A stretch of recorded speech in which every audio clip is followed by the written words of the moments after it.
ಶಿಷ್ಯನ ಸಿಡಿ ಬಗ್ಗೆ ಸಿದ್ದು ಮೌನರಾಮಯ್ಯ ಆಗಿದ್ದು ತಂತ್ರವೇ? ಡಿಕೆ ರಾಜಕೀಯ ಭವಿಷ್ಯಕ್ಕೆ ಸಮಸ್ಯೆ ತರುತ್ತಾ ಸಿಡಿ ಆರೋಪ.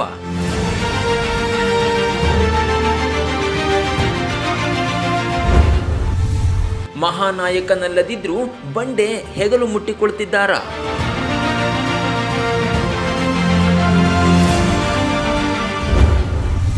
ಕೆಪಿಸಿಸಿ ಪಟ್ಟಕ್ಕೂ ಕುತ್ತು ತರಬಲ್ಲದೆ ಈ ಷಡ್ಯಂತ್ರದ ಆರೋಪ.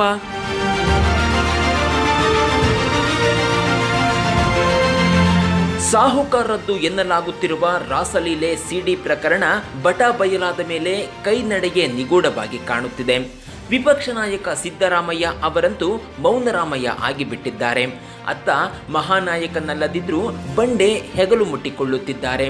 ಸಾಹುಕಾರ್ ಮೇಲಿನ ಸಿಡಿ ಷಡ್ಯಂತ್ರದ ಆರೋಪಕ್ಕೆ ಡಿಕೆ ಸಿಲುಕಿದಂತೆ ಕಾಣುತ್ತಿದೆ.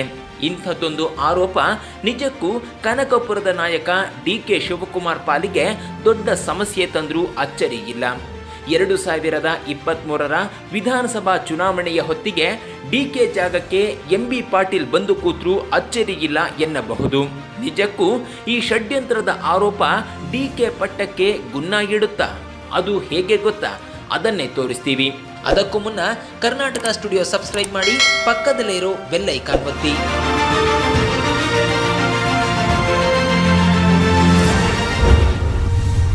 ನಾಯಕ ಸಮುದಾಯಕ್ಕಾಗಿ ಸಿದ್ದು ಮೌನರಾಮಯ್ಯ ಆಗ್ಬಿಟ್ರ? ಸಾಹುಕಾರ್ ರಾಸಲೀಲೆ ಸಿಡಿ ಪ್ರಕರಣ ದಿನದಿಂದ ದಿನಕ್ಕೆ ರೋಚಕ ತಿರುವು ಪಡೆದುಕೊಳ್ಳುತ್ತಿದೆ. ಇದೇ ಹೊತ್ತಿಗೆ ಸರಿಯಾಗಿ ಅಧಿವೇಶನ ನಡೆಯುತ್ತಿದ್ದರೂ ಸಹ ವಿಪಕ್ಷ ನಾಯಕ ಸಿದ್ದರಾಮಯ್ಯ ಮಾತ್ರ ಸಿಡಿ ವಿಚಾರದ ಬಗ್ಗೆ ತುಟಿ ಬಿಚ್ಚುತ್ತಿಲ್ಲ. ಹೇಳಿ ಕೇಳಿ ತಮ್ಮ ಪಟ್ಟದ ಶಿಷ್ಯನೇ ಆಗಿದ್ದ ರಮೇಶ್ ಜಾರಕಿಹೊಳಿ ಮೇಲೆ ಬಂದಿರೋ ಗಂಭೀರ ಆರೋಪದ ಬಗ್ಗೆಯೂ ಸ್ವರ ಹೊರಡಿಸುತ್ತಿಲ್ಲ.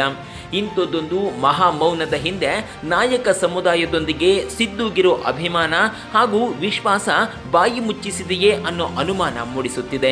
ಯಾಕಂದ್ರೆ ಸಿದ್ದರಾಮಯ್ಯ ತಾನು ಬೆಳೆಯುತ್ತಾ ತನ್ನೊಂದಿಗೆ ಸತೀಶ್ ಜಾರಕಿಹೊಳಿ ಅನ್ನೋ ಅದ್ಭುತ ನಾಯಕನನ್ನು ಬೆಳೆಸಿಕೊಂಡು ಬಂದಿದ್ದಾರೆ.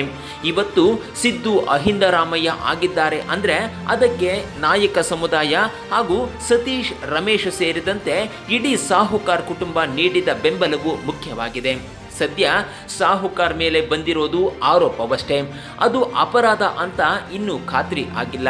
ಇದೇ ಕಾರಣಕ್ಕೆ ಸಿದ್ದು ಸೈಲೆಂಟ್ ಆಗಿ ಇರುವ ಮೂಲಕ ಬಹುದೊಡ್ಡ ದಾಳವನ್ನೇ ಉರುಳಿಸಿದ್ದಾರೆ ಎನ್ನಲಾಗುತ್ತಿದೆ.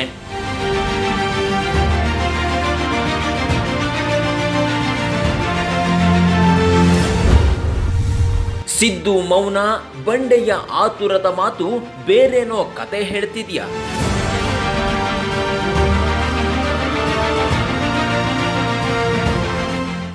ಹೌದು, ಇತ್ತ ಸಿದ್ದರಾಮಯ್ಯ ಅನ್ನೋ ಸಿಡಿಗುಂಡು ಸಾಹುಕಾರ್ ವಿಚಾರಕ್ಕೆ ಸೈಲೆಂಟ್ ಆಗಿದೆ. ಅತ್ತ ಕೆಪಿಸಿಸಿ ಅಧ್ಯಕ್ಷರಾಗಿ ಸಿಎಂ ಕನಸು ಕಾಣ್ತಿರೋ ಡಿಕೆ ಶಿವಕುಮಾರ್ ಆತುರದ ಮಾತುಗಳನ್ನು ಆಡುವ ಮೂಲಕ ಸಮಸ್ಯೆಯ ಸುಳಿಗೆ ಸಿಲುಕುತ್ತಿದ್ದಾರೆ ಅನಿಸುತ್ತದೆ. ಸಾಹುಕಾರ್ ಸಿಡಿ ಷಡ್ಯಂತ್ರದ ಹಿಂದೆ ಕನಕಪುರದ ಮಹಾನಾಯಕರಿದ್ದಾರೆ ಅನ್ನೋ ಮಾತನ್ನು ಸಚಿವ ಸಿಪಿ ಯೋಗೇಶ್ವರ್ ಆಡಿದ್ರು. ಆ ಮಹಾನಾಯಕ ಯಾರು ಅನ್ನೋ ಚರ್ಚೆ ಆರಂಭವಾದ ಬೆನ್ನಲ್ಲೇ ಡಿಕೆ ಶಿವಕುಮಾರ್ ಒಂದು ಹೇಳಿಕೆ ನೀಡಿದ್ರು. ಅದುವೇ ನನ್ನ ಮೇಲೆ ಷಡ್ಯಂತ್ರದ ಆರೋಪ ಹೊರಿಸುತ್ತಿದ್ದಾರೆ ಅನ್ನೋ ಮಾತು. ಶಿವಮೊಗ್ಗದಲ್ಲಿ ನಡೆದ ಜನಾಕ್ರೋಶ ಪ್ರತಿಭಟನೆಯಲ್ಲಿ ಮಾತನಾಡಿದ ಡಿಕೆ ಶಿವಕುಮಾರ್ ಅವರು, ರಮೇಶ್ ಜಾರಕಿಹೊಳಿ ಜೊತೆ ಯುವತಿ ಕಾಣಿಸಿಕೊಂಡಿದ್ದಾಳೆ ಎಂದು ಹೇಳಲಾಗುತ್ತಿರುವ ಸಿಡಿಯನ್ನು ನಾನು ನೋಡಿಲ್ಲ. ಸಿಡಿ ವಿಚಾರವಾಗಿ ಬಿಜೆಪಿಯ ಹಲವರು ಮಾತನಾಡಿದ್ದಾರೆ. ಯತ್ನಾಳ್, ವಿಶ್ವನಾಥ್ ಅವರು ಕೂಡ ಪ್ರತಿಕ್ರಿಯೆ ನೀಡಿದ್ದಾರೆ. ಅದೆಲ್ಲವನ್ನು ಸ್ವಯಂ ಪ್ರೇರಿತವಾಗಿ ದೂರು ದಾಖಲಿಸಿಕೊಂಡು ತನಿಖೆ ನಡೆಸಬಹುದಿತ್ತು.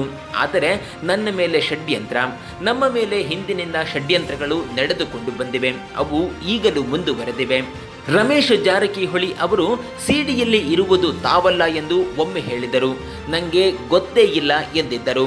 ಈಗ ಅವರೇ ಎಲ್ಲವನ್ನು ಹೇಳುತ್ತಿದ್ದಾರೆ ಎಂದು ಅವರು ಆರೋಪಿಸಿದರು. ಇದೇ ಮಾತೆ ಇದೀಗ ಡಿಕೆ ಪಾಲಿಗೆ ಸಂಕಷ್ಟ ತರುವ ಸಾಧ್ಯತೆ ಇದೆ. ಈ ವಿಚಾರವನ್ನ ಮಾಜಿ ಸಿಎಂ ಕುಮಾರಸ್ವಾಮಿ ಸಹ ಹೇಳಿದ್ದಾರೆ.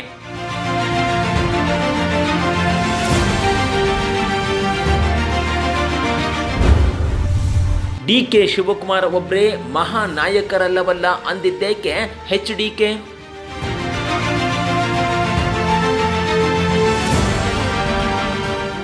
ರಮೇಶ್ ಜಾರಕಿಹೊಳಿ ಸಿಡಿ ಪ್ರಕರಣದಲ್ಲಿ ಡಿಕೆ ಶಿವಕುಮಾರ್ ಹೆಸರು ಹೇಗೆ ಬಂತೋ ನನಗೆ ಗೊತ್ತಿಲ್ಲ. ಮಹಾನಾಯಕರು ಎಂದು ಜಾರಕಿಹೊಳಿ ಹೇಳಿದ್ದನ್ನ ಡಿಕೆ ಶಿವಕುಮಾರ್ ತಮಗೆ ಏಕೆ ಅನ್ವಯಿಸಿಕೊಂಡರೋ ಗೊತ್ತಿಲ್ಲ ಎಂದು ಮಾಜಿ ಮುಖ್ಯಮಂತ್ರಿ ಎಚ್.ಡಿ. ಕುಮಾರಸ್ವಾಮಿ ಹೇಳಿದ್ದಾರೆ. ರಮೇಶ್ ಜಾರಕಿಹೊಳಿ ಸಿಡಿ ಪ್ರಕರಣದಲ್ಲಿ ಡಿಕೆ ಶಿವಕುಮಾರ್ ಅವರ ಹೆಸರು ಯಾರು ಹೇಳಿದ್ದಾರೆ? ಅವರ ಹೆಸರನ್ನ ಅವರೇ ಏಕೆ ಮುಂದೆ ಬಿಟ್ಟುಕೊಂಡಿದ್ದಾರೆ? ಅವರೇ ಮಾಡಿದ್ದಾರೆ ಅಂತ ಯಾರಾದರೂ ಹೇಳಿದ್ದಾರಾ? ರಾಜ್ಯದಲ್ಲಿ ಎಷ್ಟು ಜನ ಮಹಾನ್ ನಾಯಕರು ಇದ್ದಾರೆ? ರಾಜ್ಯದಲ್ಲಿ ಸಾಕಷ್ಟು ಮಂದಿ ಮಹಾನ್ ನಾಯಕರಿದ್ದಾರೆ. ಬಿಜೆಪಿಯಲ್ಲೇ ಒಬ್ಬರು ಮಹಾನ್ ನಾಯಕರು ಬೆಳೆಯುತ್ತಿದ್ದಾರೆ. ರಾಜ್ಯದಲ್ಲಿ ಎಷ್ಟೋ ಜನ ಮಹಾನ್ ನಾಯಕರು ಇಲ್ಲ. ಬಿಜೆಪಿಯಲ್ಲೇ ಒಬ್ಬರು ಮಹಾನ್ ನಾಯಕರು ಬೆಳೆಯುತ್ತಿದ್ದಾರೆ. ಯಾವ ಮಹಾನ್ ನಾಯಕರು ಅಂತ ಹೇಳಿದ್ದಾರೆ ಗೊತ್ತಿಲ್ಲ. ಇವರು ತಾವೇ ಅಂತ ಯಾಕೆ ಅಂದುಕೊಂಡರೋ ಅದು ಗೊತ್ತಿಲ್ಲ. ಡಿಕೆ ಶಿವಕುಮಾರ್ ಅವರಿಗೆ ಇರುವ ಅನುಭವ ನಮಗೂ ಇಲ್ಲ. ನಿನ್ನೆ ದುಡುಕಿ ಅವರ ಹೆಸರನ್ನು ಅವರೇ ಹೇಳಿದ್ದಾರೆ. ಯಾಕೆ ಈ ಪ್ರಕರಣಕ್ಕೆ ಅವರ ಹೆಸರು ಸಿಲುಕಿಸಿಕೊಳ್ಳಲು ಹೊರಟಿದ್ದಾರೆ ಗೊತ್ತಿಲ್ಲ ಅನ್ನೋ ಮಾತನ್ನು ಕುಮಾರಸ್ವಾಮಿ ಹೇಳಿದ್ದಾರೆ. ನಿಜಕ್ಕೂ ಎಚ್.ಡಿ.ಕೆ ಹೇಳ್ತಿರೋ ಮಾತುಗಳಲ್ಲಿ ಒಂದಷ್ಟು ಸೂಕ್ಷ್ಮಗಳನ್ನು ಅರ್ಥ ಮಾಡಿಕೊಳ್ಳಬೇಕಿದೆ.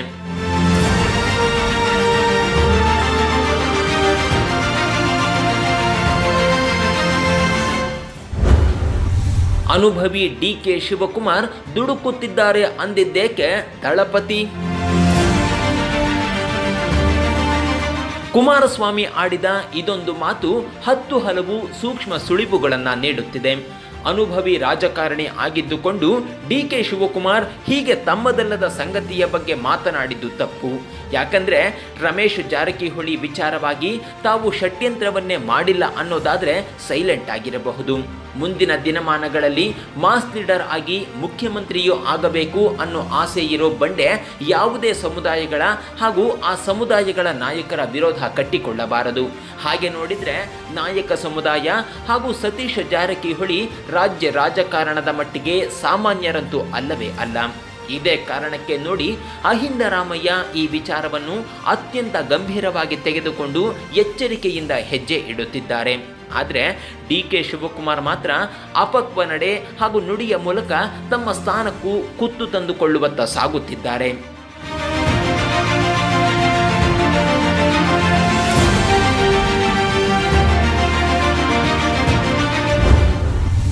ಎರಡು 2018ರಲ್ಲಿ ಬಿಜೆಪಿಯನ್ನು 104 ಸ್ಥಾನಕ್ಕೆ ತಂದಿದ್ದೇ ನಾಯಕ ಸಮುದಾಯ.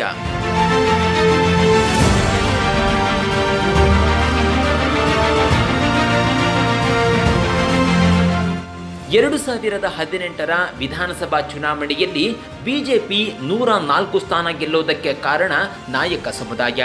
ಅವತ್ತಿನ ಬಿಜೆಪಿ ರಾಷ್ಟ್ರೀಯ ಅಧ್ಯಕ್ಷ ಅಮಿತ್ ಶಾ ಬಿಜೆಪಿ ಅಧಿಕಾರಕ್ಕೆ ಬಂದರೆ ಬಿ ಶ್ರೀರಾಮುಲು ಅವರನ್ನು DCM ಮಾಡ್ತೀವಿ ಅನ್ನೋ ಸುಳ್ಳು ಘೋಷಣೆ ನೀಡಿದ್ರು. ಇದೊಂದೇ ಒಂದು ಆಸೆಯನ್ನ ನೆಚ್ಚಿಕೊಂಡ ನಾಯಕ ಸಮುದಾಯ ಕಮಲಕ್ಕೆ ಸಂಪೂರ್ಣ ಬೆಂಬಲ ಘೋಷಿಸಿ ಮತ ಹಾಕಿತ್ತು. ಆದರೆ ಅಧಿಕಾರಕ್ಕೆ ಬಂದ ಬಿಜೆಪಿ ಸೋತವರನ್ನ ಕಳಂಕಿತರನ್ನ DCM ಮಾಡಿದ್ದೇ ವಿನಃ ಶ್ರೀರಾಮುಲುರನ್ನ DCM ಮಾಡಲೇ ಇಲ್ಲ. DCM ಸ್ಥಾನ ಬೇಡ, ಒಳ್ಳೆಯ ಖಾತೆಯನ್ನು ನೀಡದೆ ನೀನು ಅಸಮರ್ಥ ಅನ್ನೋ ಸಂದೇಶ ನೀಡಿ ಇದ್ದ ಖಾತೆಯನ್ನು ಕಿತ್ತುಕೊಂಡಿತು. ಇದೆಲ್ಲವನ್ನ ಸೂಕ್ಷ್ಮವಾಗಿಯೇ ಗಮನಿಸುತ್ತಿದ್ದ ಅಹಿಂದ ರಾಮಯ್ಯ ಸತೀಶ್ ಜಾರಕಿಹೊಳಿ ಅವರನ್ನ ಕೆಪಿಸಿಸಿ ಕಾರ್ಯಾಧ್ಯಕ್ಷರನ್ನಾಗಿಸಿಕೊಂಡ್ರು. ಇದೇ ಹೊತ್ತಿಗೆ ಕೆಪಿಸಿಸಿ ಅಧ್ಯಕ್ಷರಾಗಿರೋ ಡಿಕೆ ಶಿವಕುಮಾರ್ಗೂ ರಮೇಶ್ ಜಾರಕಿಹೊಳಿಗೂ ಜಂಗಿ ಕುಸ್ತಿಗಳೇ ನಡೆದವು. ಇದೀಗ ಸಿಡಿ ಪ್ರಕರಣದ ಷಡ್ಯಂತ್ರದ ಆರೋಪ ಡಿಕೆ ಮೇಲೆ ಬಂದಿದೆ. ಒಂದು ವೇಳೆ ಈ ಆರೋಪವೇ ನಿಜವಾದರೆ ನಾಯಕ ಸಮುದಾಯದ ದ್ವೇಷ 2023ರ ಚುನಾವಣೆಯಲ್ಲಿ ಕೈಗೆ ಕಂಟಕ ತರಬಹುದು. ಇಂಥದ್ದೊಂದು ಸಂಗತಿಯನ್ನು ಕಾಂಗ್ರೆಸ್ ಹೈಕಮಾಂಡ್ ಮನಗಂಡು ಕೆಪಿಸಿಸಿ ಪಟ್ಟಕ್ಕೆ ಸಿದ್ದು ಸೂಚಿಸುವ ಮತ್ತೊಬ್ಬರನ್ನ ತಂದು ಕೂರಿಸುವ ಸಂದರ್ಭ ಎದುರಾದರೂ ಅಚ್ಚರಿಯಿಲ್ಲ. ಒಂದು ವೇಳೆ ಇಂಥ ಸಂದರ್ಭವೇ ಬಂದರೆ ಸಿದ್ದರಾಮಯ್ಯ ಸತೀಶ್ ಜಾರಕಿಹೊಳಿ ಅವರನ್ನು MB ಪಾಟೀಲರನ್ನು ಅಥವಾ ಅಲ್ಪಸಂಖ್ಯಾತ ನಾಯಕರೊಬ್ಬರನ್ನು ಕೆಪಿಸಿಸಿ ಪಟ್ಟದಲ್ಲಿ ಕೂರಿಸಬಹುದು. ಎಲ್ಲವೂ ಅಂದುಕೊಂಡಂತೆಯೇ ಆದರೆ ಡಿಕೆ ಶಿವಕುಮಾರ್ ಪಾಲಿಗೆ ಸಾಹುಕಾರ್ ವಿರುದ್ಧದ ಷಡ್ಯಂತ್ರದ ಆರೋಪವೇ ಬಹುದೊಡ್ಡ ರಾಜಕೀಯ ಹಿನ್ನಡೆಗೆ ಕಾರಣವಾದರೂ ಅಚ್ಚರಿಯಿಲ್ಲ. ಈಗಾಗಲೇ ಹಲವು ಆರೋಪಗಳ ಮೇಲೆ ಜೈಲು ಕಂಡು ಬಂದಿರೋ ಬಂಡೆಗೆ ಈ ಆರೋಪ ಮತ್ತೊಂದು ಸಂಕಷ್ಟವನ್ನೇ ತಂದರೆ ಡಿಕೆ ಕಥೆ ಏನಾಗಬಹುದು? ಸಿದ್ದರಾಮಯ್ಯ ಅನ್ನೋ ಅಹಿಂದ ರಾಮಯ್ಯನ ಮೌನ ಹಾಗೂ ಡಿಕೆ ಅನ್ನೋ ಅಪಕ್ವ ನಾಯಕನ ಮಾತು ಹಲವು ರಾಜಕೀಯ ತಿರುವುಗಳಿಗೆ ದಾರಿ ಮಾಡಿಕೊಡುವ ಸಾಧ್ಯತೆ ಹೆಚ್ಚು. ನೀವೇ ಹೇಳಿ, ಡಿಕೆ ಶಿವಕುಮಾರ್ ವಿನಾಕಾರಣ ಹೆಗಲು ಮುಟ್ಟಿಕೊಂಡು ನೋಡಿಕೊಳ್ಳೋದೇಕೆ? ಸಿದ್ದರಾಮಯ್ಯ ಅನ್ನೋ ವಕೀಲ ರಾಮಯ್ಯನೇ ಇಂಥ ವಿಚಾರದಲ್ಲಿ ಸೈಲೆಂಟ್ ಆಗಿರುವಾಗ ಡಿಕೆ ಫಾಲೋ ಮಾಡಬೇಕಲ್ಲವೇ? ನಾಯಕ ಸಮುದಾಯ ಸಿದ್ದು ಮೇಲಿಟ್ಟಿರೋ ವಿಶ್ವಾಸವನ್ನ ಈ ಮೌನ ಮತ್ತಷ್ಟು ಹೆಚ್ಚಿಸುತ್ತಲ್ಲವೇ? ಕಾಮೆಂಟ್ ಮಾಡಿ, ವಿಡಿಯೋ ಲೈಕ್ ಮಾಡಿ, ಶೇರ್ ಮಾಡಿ. ತಪ್ಪದೆ ಕರ್ನಾಟಕ ಸ್ಟುಡಿಯೋ ಸಬ್ಸ್ಕ್ರೈಬ್ ಮಾಡಿ, ಪಕ್ಕದಲ್ಲೇ ಇರೋ ಬೆಲ್ ಐಕಾನ್ ಒತ್ತಿ.